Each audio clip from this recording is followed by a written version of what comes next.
பொதுவா நீங்க ஒரு தடவ, 2 தடவ ஒரு விஷயத்த ட்ரை பண்றீங்க. ஆனா அது ரிஜெக்ட் ஆயிட்டே இருக்குன்னா என்ன பண்ணுவீங்க?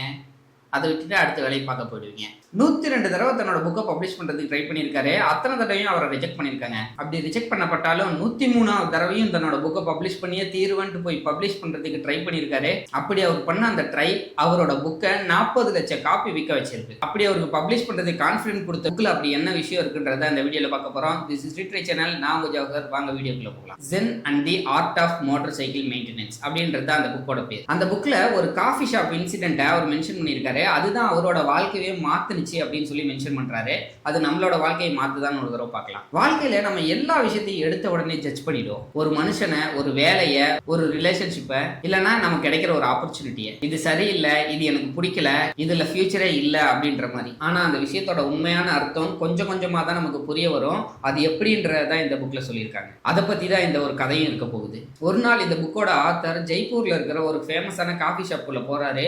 அங்க வெரைட்டியான நிறைய காஃபிஸ் இருக்கு. அங்க இருக்கிற ஒரு ஸ்பெஷல் ட்ரிங்க் எல்லாரோட கவனத்தையும் ஈர்த்தது. அதே மாதிரிதான் இந்த ஆத்தரோட கவனமும் அந்த ட்ரிங்க் மேல போச்சு. அதை பார்த்ததும் எல்லார் மாதிரியே ஆத்தரும் ஆர்டர் பண்ணாரு. அந்த காஃபியோட பேரே கேரன்பெரி காஃபி. அந்த காஃபி வந்தவொடனே ஒரு சிப் தான் குடிச்சு பார்த்தாரு. அப்படியே முகத்தை ரொம்ப சுழிச்சிட்டு, இவ்வளோ கன்றாவியா இருக்கு, இதுக்கு எதுக்குடா இவ்வளோ காசு, இதுக்கு எதுக்குடா இவ்வளோ ஹைப்பு அப்படின்னு அவருக்கு தோணுச்சு. சரி, இது வேலைக்கு ஆகாதுன்னு சொல்லி அந்த ட்ரிங்கை ஓரமா தள்ளி வைக்க போகும்போது ஒரு சர்வர் வந்து அவர்கிட்ட சொல்றாரு, சார் ஒரு ஸ்பூன் எடுத்து மேல இருக்கிற ஒயின் ரெட் கலர் ட்ரிங்கையும் கிறிஸ்டல் கிளியரா இருக்கிற லிக்விடையும் ரெண்டையும் மிக்ஸ் பண்ணிட்டு அதுக்கப்புறம் குடிச்சு பாருங்க அப்படின்னு சொல்லி. அதே மாதிரியே இந்த ஆத்தரும் ட்ரை பண்ணி பார்க்கறாரு.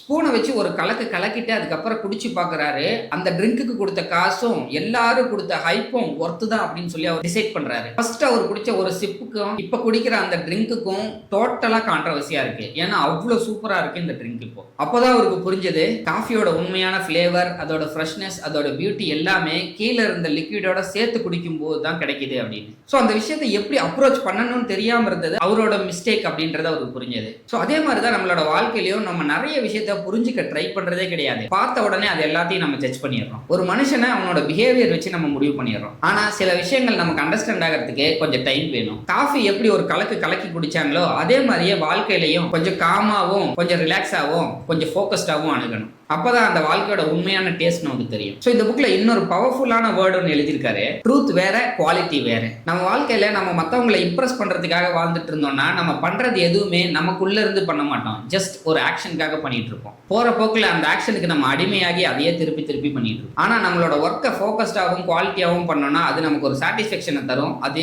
சுத்தி இருக்க யாராலையுமே கொடுக்க முடியாது. அதுதான் கிரியேட்டிவிட்டியையும் நம்மளோட லைஃப்க்கான பர்பஸையும் கொடுக்கும். இதோட சேர்த்து ஆத்தர் எழுதியிருக்க ரொம்ப பவர்ஃபுல்லான ஒரு சென்டென்ஸ் என்ன, மற்றவர்கள் உன்னை புரிந்து கொள்ள வேண்டும் என்று எதிர்பார்த்து வாழ்வது உலகத்திலேயே பெரிய அடிமைத்தனம். உண்மையாவே எல்லாருக்கும் அவங்கவுங்க வாழ்க்கையில 1008 பிரச்சனை இருக்கும். அதுக்கே அவங்களோட லைஃப் சரியா போயிடும். அவங்க எதுக்கு உங்களை பத்தி எல்லாம் யோசிச்சுட்டு இருக்க போறாங்க? அதுக்கு அவங்களுக்கு டைம் இருக்க போகுதா என்ன? சோ உங்களை நீங்களே மோட்டிவேட் பண்ணிக்கோங்க.